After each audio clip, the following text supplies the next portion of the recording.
Warahmatullahi wabarakatuh. Alhamdulillah rabbil alamin. Allahumma shalli wa sallim ala nabiyyina Muhammadin wa ala alihi wa sahbihi wa man tabi'ahum bi ihsanin ila yaumiddin. Amma ba'd. Bapak Ibu jamaah salat subuh rahimahullah, khususnya tamu Masjid Baitul Arqam yang kami hormati. Alhamdulillah, di pagi hari ini kita masih diberi nikmat oleh Allah, yakni nikmat sehat. Semoga yang sakit diberi kesabaran, diberi kesembuhan ya. Memang musim giting. Batuk, pilek, flu, greges, meriang. Nah niki, mugi-mugi enggal saras ya. Amin. Allahumma amin. Yang kedua, salawat dan salam semoga tetap tercurah pada panutan kita, yakni Nabi Muhammad SAW, yang telah menunjukkan dari zaman kegelapan menuju zaman cahaya, yakni ad-dinul Islam, dari zaman kebiadaban menuju zaman berperadaban, yakni ajaran Islam yang berdasarkan Quran dan Sunnah. Oleh karena itu, Bapak Ibu, mari kita senang menikmati hidup, menikmati ibadah dalam rangka taqarrub kepada Allah Subhanahu wa taala. Kami ditugaskan untuk menjalankan safari subuh dalam rangka silaturahim dengan panjenengan sedaya, untuk menjalin hubungan antara Majelis Tabligh daerah Kota Surabaya dengan yakni masjid-masjid Muhammadiyah di Kota Surabaya. Alhamdulillah jamaahnya banyak, Bapak Ibu juga banyak. Kajiannya rutin, Masjid Baitul Arqam. Apalagi ada dakwah digitalnya. Niki di live napa non live nih. Bapak Ibu jamaah rahmatullah, Allah itu berfirman dalam surat Al-Mulk. A'udzubillahi minasyaitonirrajim. Bismillahirrahmanirrahim. Tabarakalladzi biyadihil mulku wa huwa 'ala kulli syai'in qadir. Alladzi khalaqal mauta wal hayata liyabluwakum ayyukum ahsanu amala. Ayat yang kedua, alladzi khalaqal mauta. Allah itu zat khalaqal mauta yang menciptakan napa? Al mauta, kematian. Kematian itu ternyata makhluknya Allah, diciptakan oleh Allah. Alladzi khalaqal mauta wal hayata, dan kehidupan. Jadi hidup niku juga makhluknya Allah. Alladzi khalaqal mauta. Allah itu yang menunjukkan sendiri. Allah itu zat yang menciptakan mati dan kehidupan. Untuk apa Allah menciptakan hidup dan mati? Liyabluwakum, untuk menguji kalian. Kalau jenengan itu diuji. Ayyukum ahsanu amala, mana di antara kalian ahsanu amalan, yang paling baik amalnya. Jadi kalau jenengan itu diuji yang paling baik amalnya. Pernah enggak berpikir kenapa ya kok umatku macam-macam, ada Islam, Kristen, Hindu, Buddha, Konghucu, ada ateis dan sebagainya, kok enggak satu saja ya? Misalnya manusia itu jadikan satu jenis, misalnya ngeten, orang kaya semua niku pripun? Repot atau mboten repot? Nah, orang miskin semua ya napa? Orang miskin semua tambah repot. Jadi dokter semua ya, jadi dokter semua. Terus ngobati sinten nih? Jadi pasien semua. Ini kan loro kabeh nih. Jadi kenapa Allah menciptakan itu? Ya berpasang-pasangan, ada hidup, ada mati. Ada tua, ada muda. Ada sakit, ada sehat. Ada nikmat, ada azab. Ada ada kaya, ada miskin. Niku supaya kalau kita berpikir, oh iya, itu ada sesuatu yang bisa diambil pelajaran, ya, diambil pelajaran. Jadi kita itu satu jenis itu malah tidak enak. Jadi kita dibuat mati juga. Di dunia ini ada kematian. Tafsirnya, kematian itu nanti terjadi di dunia ini. Kita semua ini pasti akan mati. Kalau kehidupan ya sekarang kan hidup, nanti akan mati dan nanti ada kehidupan di akhirat. Jadi Allah akan menguji siapa yang paling baik amalnya, ahsanu amala. Nah, ahsanu amala di tafsir Jalalain itu tafsirnya adalah atwa'u lillah, yang paling taat kepada Allah. Siapa yang paling taat kepada Allah itu yang paling baik amalnya. Kemudian di tafsir Al-Baghawi dari Ibnu Umar radhiyallahu anhuma, ahsanu amalan itu maksudnya adalah ahsanu aklan, paling baik akalnya. Maksudnya orang itu menggunakan akalnya dengan benar, menggunakan akalnya dengan sebaik-baiknya, sehingga tahu mana benar, mana salah, mana halal, mana haram. Kemudian kalau benar dikerjakan, kalau haram ya ditinggalkan, kalau salah ditinggalkan. Seperti itu. Wa aura'u ammaharimillah, dan paling wirai, paling menjaga dari perkara-perkara yang diharamkan oleh Allah. Nah ini Bu. Wa asra'u fi taatillah, dan paling cepat mengerjakan ketaatan kepada Allah. Paling cepat mengerjakan ketaatan kepada Allah, bersegera untuk taat kepada Allah. Ya. Kemudian dikatakan lagi ahsanu amalan itu akhlasuhu, amal yang paling ikhlas. Amal yang paling ikhlas, wa aswabuhu, dan amal yang paling benar. Nopo amal paling ikhlas? Amal paling ikhlas itu idza kana lillah, apabila amal itu lillah, karena Allah. Tujuannya, niatnya untuk mencari ridhonya Allah, itu yang ahsanu amalan. Kalau jenengan niat untuk thalabul ilmi, sholat berjamaah, niatkan semua lillah, karena Allah. Wa aswabuhu, dan yang paling benar itu idza kana ala sunnah, apabila amal itu di atas sunnah atau mengikuti Nabi. Jadi mengikuti Nabi, enggak seperti ini. Sholat subuh itu kan pahalanya paling banyak ya. Rakaatayil fajri, 2 rakaat fajarnya aja khairun minad dunya wa ma fiha, lebih baik dibanding dunia dan seisinya. Apalagi sholat fardunya, sholat subuhnya. Kok cuma 2 rakaat? Wah ini kurang. Kalau Nabi yang memang 2 rakaat, kalau saya 10 rakaat. Boleh apa boleh? Tidak boleh. Jadi aswabuhu, yang paling benar amal itu yang ngikuti Nabi. Sholat duhur itu kan waktunya kerja, sholat asar juga waktunya istirahat. Ini kok 4 rakaat ini. Ya ini mendingan 1 rakaat aja, ya, ini biar cepet. Ya, ini sakar pede, tidak boleh. Jadi amal yang paling baik, amal yang niatnya ikhlas karena Allah, dan amal yang mengikuti petunjuknya Rasulullah. Makanya kalau sholat itu shallu kama ra'aitumuni usolli, sholatlah kalian sebagaimana kalian melihat aku sholat. Nah, ikutin Nabi. Aniku. Jamaah rahimakumullah. Kemudian bagaimana jika seseorang beramal itu ternyata bukan karena Allah, padahal perintahnya Allah itu jelas, wa ma umiru illa liya'budullaha mukhlishina lahuddin, dan mereka tidaklah diperintah kecuali hanya untuk beribadah kepada Allah. Mukhlishina, ya ini mukhlishina, yaitu dengan ikhlas ya. Lahu kepada Allah, adina dalam urusan agama. Hunafa, yang lurus, tidak bercampur kesyirikan. Jadi ikhlas karena Allah. Jadi Allah mengingatkan dalam surat Hud, mangkana yuridul hayata dunya, barang siapa yang menginginkan kehidupan di dunia, wa zinataha, dan perhiasan dunia.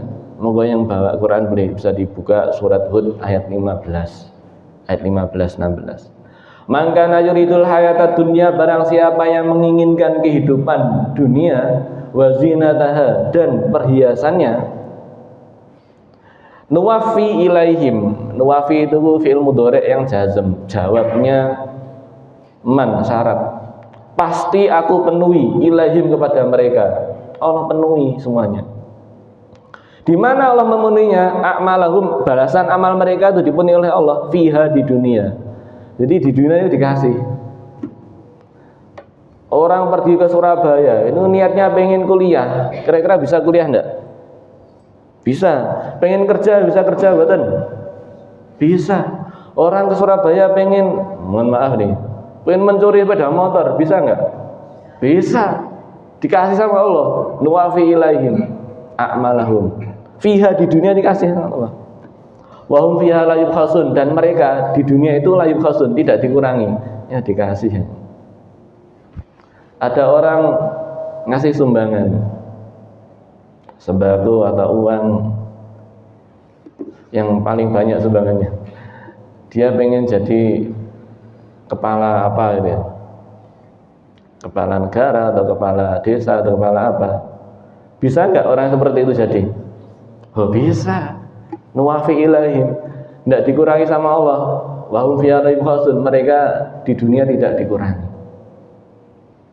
Tapi di ayat 16 jangan kalau baca, ulaika, mereka itu alladzina adalah orang-orang laisa lahum, yang tidak ada bagi mereka fil akhirati, nanti di akhirat, ilan naro, kecuali mendapat neraka. Loh niki bahas orang Islam loh ya. Jadi orang Islam itu kalau amalnya di dunia itu niatnya ingin duniawi ya, atau perhiasan dunia, Allah kasih semuanya. Ulaika laisa lahum fil akhirati ilan nar, mereka itu tidaklah ada bagi mereka nanti di akhirat kecuali neraka. Wa habita ma sana'u, dan hancurlah apa yang mereka amalkan. Wahum babatilum makanu ya'malun, dan batallah apa yang mereka kerjakan. Namanya batal niku tidak sah, tidak terpenuhi syarat dan rukunnya. Apa syarat dan rukun ibadah? Syarat dan rukun ibadah, satu, beriman. Syaratnya iman, illal ladzina amanu. Yang kedua, ikhlas. Ikhlas karena Allah. Nah ini tidak ikhlas karena Allah, sehingga ya dikasih tapi di dunia saja. Jangan lihat orang-orang non-Islam itu kalau orangnya baik, senangi tetangga nggak? Senangi tetangga ya kan? Ada kan orang baik kan, tapi tidak Islam. Gimana? Ya disenangi, dikasih sama Allah. Ya mungkin dikasih kekayaan karena kerjanya luar biasa. Sedangkan orang Islam yang nggak kerja sama sekali dapat penghasilan enggak? Enggak, karena seperti itu dikasih di dunia. Gitu ya. Makanya Rasulullah juga mengingatkan dalam kitab Al-Ilmu wal Amal. Nah, saya pernah ngaji kitab Al-Ilmu wal Amal. Saya cek niku ada hadis di Imam Muslim. Nah, riwayat Imam Muslim hadisnya. Dari sahabat Abu Hurairah radhiyallahu anhu, bahasanya sami itu Rasulullah, saya mendengar Rasulullah sallallahu alaihi wasallam yaqulu, beliau bersabda, inna awalanna, sesungguhnya manusia pertama, yuqda yaumal qiyamah, manusia pertama yang akan diputuskan, diadili yaumal qiyamati, pada hari kiamat nanti, alaihi, atas dia,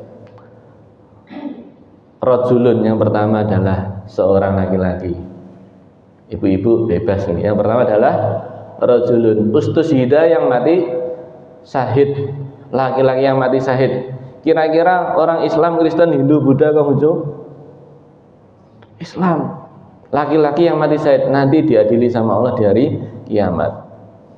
Ya. Kemudian fa'utiya bihi, lalu didatangkanlah orang tadi. Fa'arrafahu ni'amahu. Lalu Allah menunjukkan laki-laki tadi pada nikmat-nikmat Allah di akhirat nanti. Itulah nikmat Allah. Misalnya nikmat-nikmat di surga. Masya Allah, surga seperti itu nikmatnya, luar biasa. Fa'arafaha, dan dia lalu mengetahuinya. Oh itu ya. Qala, Allah bertanya, Allah berfirman, fama amil tafiha, wahai rajul, wahai laki-laki, fama amil tafiha, maka apakah amilta, yang telah engkau amalkan di dunia, fiha, untuk mendapatkan nikmat-nikmat itu? Ditunjukkan sama. Qala, laki-laki tadi menjawab, qataltu fika hatta ustushidtu, wahai Allah, saya berperang fika, karena engkau, hatta ustushidtu, sampai saya mati syahid. Qala, Allah berfirman, kadzabta, kamu bohong, kamu bohong. Walakinnaka qatalta liuqala jiriun, akan tetapi engkau berbuat seperti itu, perang di jalan Allah katamu, liyuqala jiriun, agar engkau dianggap orang yang pemberani, engkau dianggap seorang yang pemberani. Niki berperang. Kalau dalam kehidupan sehari-hari engkau menjadi posisi seperti itu, engkau supaya dianggap, oh kalau nggak ada engkau nggak ada yang lain, gitu. Orang yang paling berjasa, orang yang paling berjasa. Sehingga apa kata Allah? Faqad qila, dan sungguh telah dikatakan seperti itu. Memang kamu juga pemberani oleh orang-orang itu, dianggap mati syahid. Summa umira bihi, kemudian diperintahkanlah untuk menangkap orang tadi. Fasuhiba ala wajhi, lalu diseretlah di atas wajahnya. Jadi laki-laki tadi dia diseret di atas wajah. Bagaimana cara menyeret di atas wajah ini? Ditarik apanya? Yang dipegang dalam rambut. Kenapa? Ditarik, diseret di atas wajah ini, yang tarik kakinya, wajahnya di lantai, diseret-seret.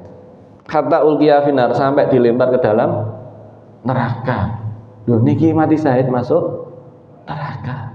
Apalagi yang nggak sampai mati syahid niatnya salah. Ini mati syahid di hadapan manusia. Warajulun, dan yang kedua seorang laki-laki tadi, lagi dua lagi, ada laki-laki lagi. Ta'allamal ilma, yang belajar ilmu, ngaji. Ya sekolah juga, di pondok atau di sekolahan, di perguruan tinggi. S1, S2, S3, jadi kiai, ustadz, panggilan ke sana kemari. Ta'allamal ilma, belajar ilmu. Al ilmu itu al ilma ada alnya, maksudnya berbagai macam ilmu. Ada ilmu fisika, matematika, biologi, psikologi, kesehatan, apalagi ilmu agama, Quran, hadis, fikih, ushul fikih, HPT dan sebagainya. Wa alamahu, dan dia mengajarkan ilmunya. Jadi apa nih? Jadi guru, jadi ustadz, jadi dosen, pengajar, ya. Orang yang belajar ilmu dan mengajarkan ilmunya. Wa qara'al Quran, dan membaca Quran. Bacaan Qurannya lancar, ya. Fa'utiya bihi, lalu didatangkanlah orang tadi. Fa'arafahu ni'amahu, dan Allah menunjukkan nikmat-nikmatnya. Fa'arafaha, lalu dia tahu nikmat-nikmat Allah itu. Qala, Allah berfirman, fama amilta fiha, wahai rajul, apa yang telah engkau amalkan fiha, untuk mendapatkan nikmat-nikmat itu. Qala, laki-laki tadi menjawab, ta'allamtul ilma, saya belajar ilmu wahai Allah, wa alamtuhu, dan saya mengajarkannya. Saya tuh menghabiskan waktu saya untuk belajar. Dan saya setelah lulus saya mengajarkannya. Wa qara'tu fikal Quran, dan saya membaca Quran karena engkau wahai Allah. Qala, Allah berfirman, kadzabta, kamu bohong, kamu berdusta. Walakinnaka, akan tetapi sesungguhnya engkau, ta'alamtal ilma, kamu belajar ilmu, liyuqala alimun, agar dikatakan engkau orang alim. Kamu pengen jadi ustaz terkenal loh, jadi kiai terkenal, sehingga aneh itu saya jenengan. Kamu pengen jadi dosen terkenal kan, guru terkenal, tidak bisa yang ngajar seperti itu kalau tidak saya. Kalau orang lain itu sulit mengajarkannya, kalau saya mudah. Nah ini pengen jadi orang alim, disebut orang alim. Wa qara'tal Quran, dan kau membaca Quran, liqala huwa qari'un, agar dikatakan orang itu qari. Orang itu qari, orang yang bacaannya fasih, tajwidnya benar, makhrajnya benar, sangat fasih, tidak salah sama sekali. Enggak kalau an'amta 'alaihim, tidak seperti itu, yang fasih. Faqad qila, dan sungguh telah dikatakan seperti itu, dan kamu sudah mendapatkan di dunia. Di dunia kamu dianggap orang alim, dianggap orang yang fasih, dalam ilmumu masing-masing, dalam ketika khususnya baca Quran. Summa umira bihi, kemudian diperintahkanlah untuk menangkap orang tadi. Fasuhiba ala wajihi, Kemudian diseretlah orang tadi di atas wajahnya seperti laki-laki pertama. Hatta ulqiya finnar, sampai dilempar ke dalam neraka. Niki orang Islam apa mboten? Islam masuk neraka. Amalnya banyak apa enggak? Banyak. Waktunya dihabiskan untuk belajar dan mengajar. Jadi belajar dan mengajar itu ada yang resmi, ada yang enggak resmi. Kalau resmi itu ada titelnya, kalau enggak resmi ya yang ngajar, yang enggak ada institusinya ngajarnya. Macam-macam semuanya terkena. Orang kedua, warajulun, dan yang ketiga seorang laki-laki, wasa'allahu alaihi, yang Allah memberi keluasan kepadanya, wa a'tahu min asnafil mal, dan Allah memberinya berbagai macam harta. Kullihi, ditakkiti sama kullihi, semuanya dikasih. Uangnya banyak, miliaran, triliunan. Jangan nggak lihat kemarin itu apa, pengadilan atau apa itu mengamankan uang koruptor itu berapa triliun? 2 triliun itu gedung nih penuh. Ini gue belum 1000 triliun, masih 2 triliun. Berapa uang? Dikasih uang semuanya. Rumahnya banyak, tanahnya luas hektaran, jabatannya tinggi. Ada nggak? Ada. Jadi dikasih semua macam harta. Uang dikasih, tanah dikasih, sehat dikasih, rumah dikasih, istri. Ya mungkin masih 1 istri. Simpanan mungkin ada. Ya kan tadi imannya nggak kuat. Dikasih semua harta. Fa'utiya bihi, lalu didatangkanlah orang tadi. Fa'arafahu ni'amahu, kemudian Allah menunjukkan nikmat-nikmatnya. Fa'arafaha, lalu tahulah orang-orang tadi nikmat-nikmat Allah di akhirat. Qala, Allah berfirman, fama amilta fiha, wahai laki-laki, apa yang telah kamu amalkan di dunia dengan hartamu itu, fiha, untuk mendapatkan nikmat-nikmat itu.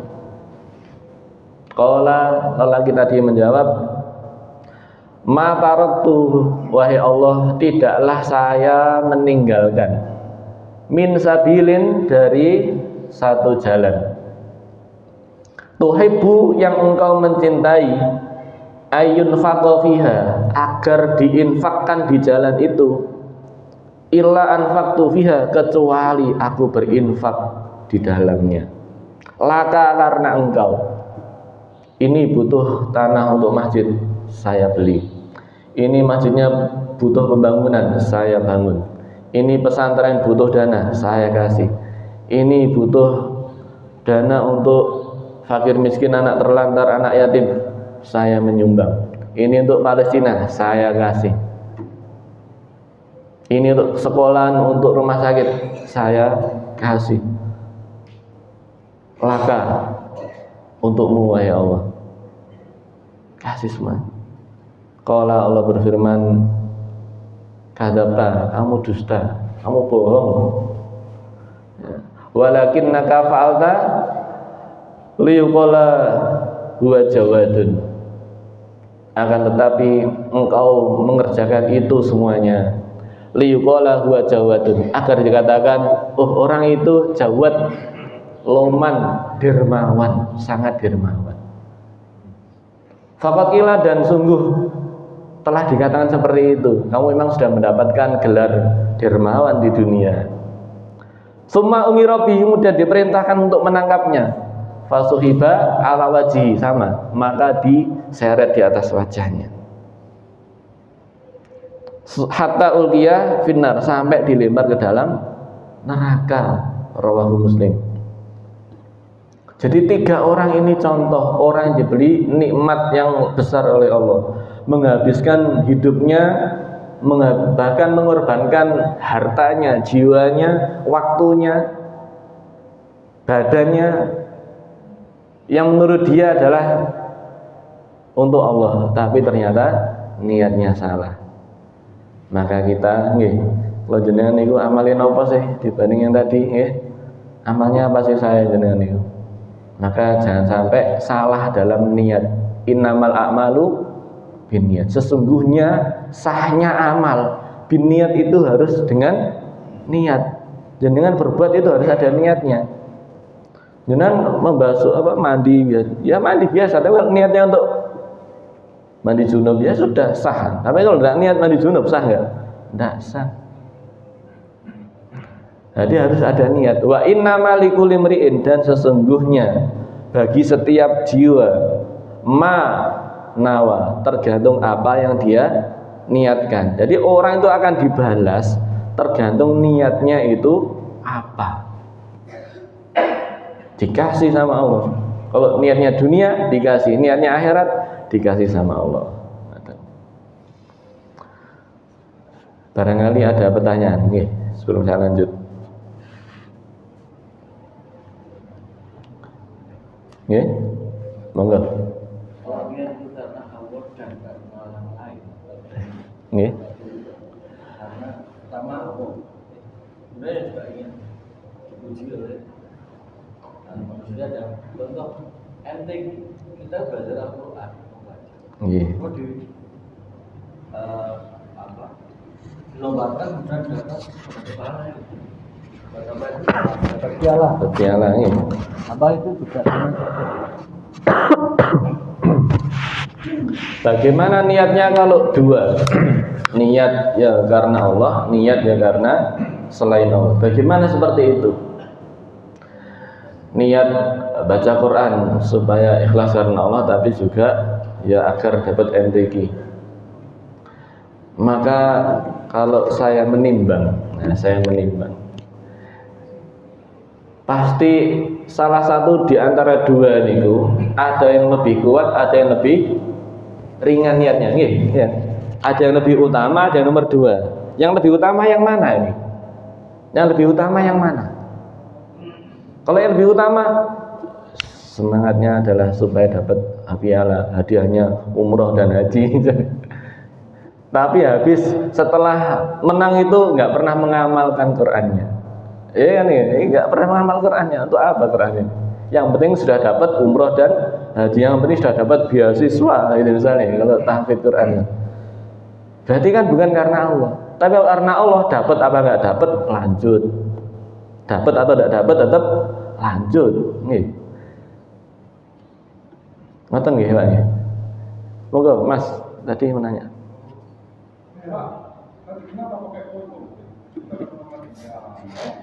Ya? Kunut. Oh, kunut. Terus Muhammadiyah tidak boleh kunut. Oke. Jadi instruksi dari Majelis Tarjih Ustadz siapa itu di Surabaya. Selama perang di Gaza itu dianjurkan kunut nazilah. Jadi kunut saya itu kunut nazilah. Bukan subuh dok. Saya kalau imami Dhuhr, Asar, Maghrib, Isya, saya juga kunut. Ya kebetulan kalau di sini pas subuh, dulu di sini juga subuh kunut juga nih. Kebetulan pas ditugaskan di sini nih. Gitu nih Mas. Jadi itu jawabannya.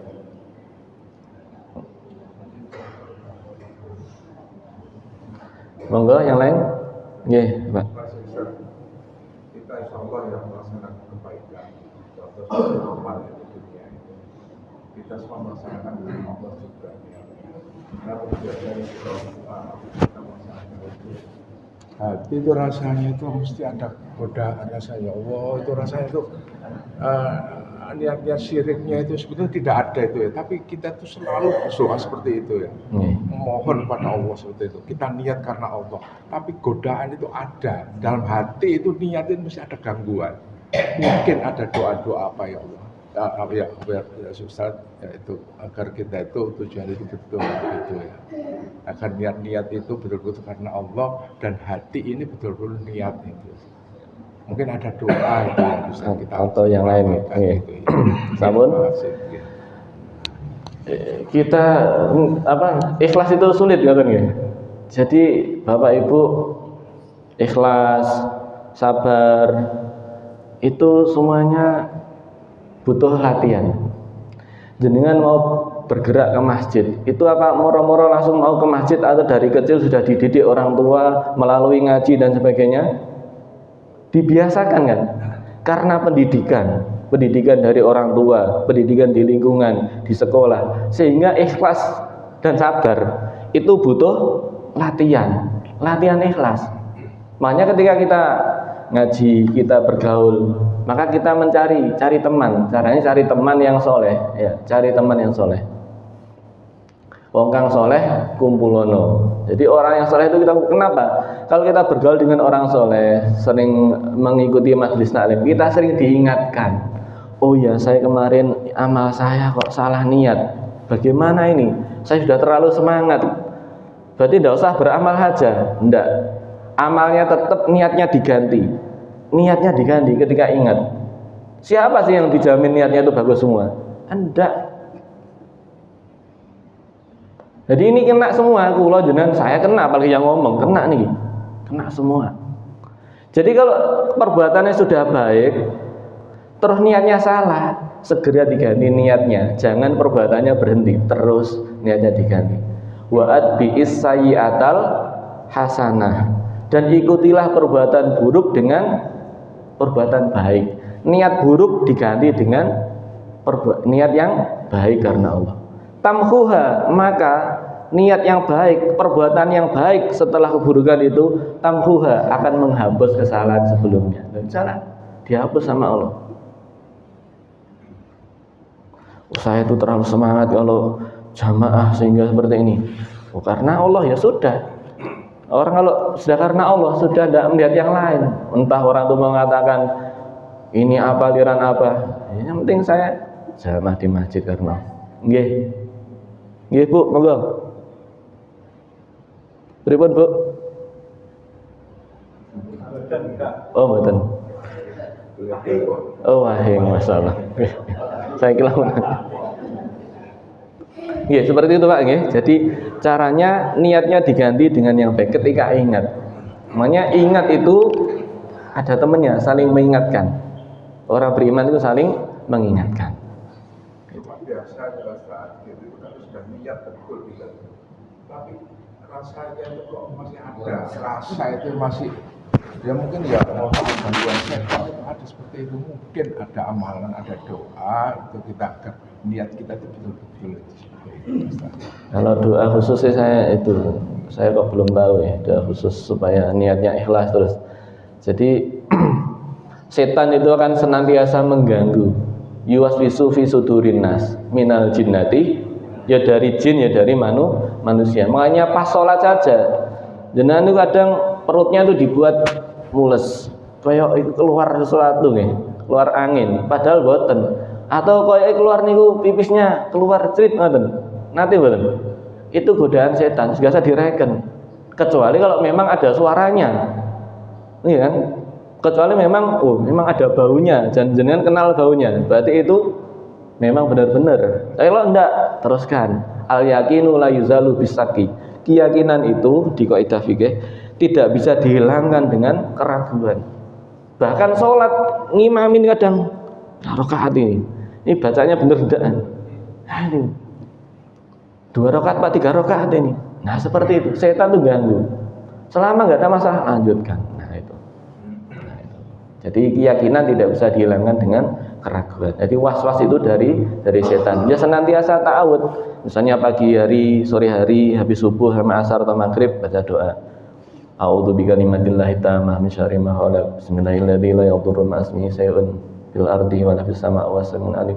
Baca doa-doa ta'awud. Makanya jangan kalau masuk kamar kecil itu kan tempat yang kotor diidentikan dengan ya setan ya kan. Allahumma inni a'udzubika minal khubus wal khaba'is. A'udzu kan ta'awud ya. Masuk pasar banyak godaan setan. Sumpah iki wis payu wis iku apa regane gak oleh sakmono, padahal sakmono misalnya. Ini kan makanya baca ta'awud masuk pasar, masuk toko supaya pikirannya misalnya beli A biar gak nambah-nambah. Nah itu setan kan beri was-was, entekno wae duitmu. Nah seperti itu kalau shopping nih. Jadi setan akan memberikan rasa was-was baik kalau kalangan jin maupun manusia. Cukup ya? Kurang lebihnya mohon maaf. Billahi fi sabilil haq fastabiqul khairat. Assalamualaikum warahmatullahi wabarakatuh.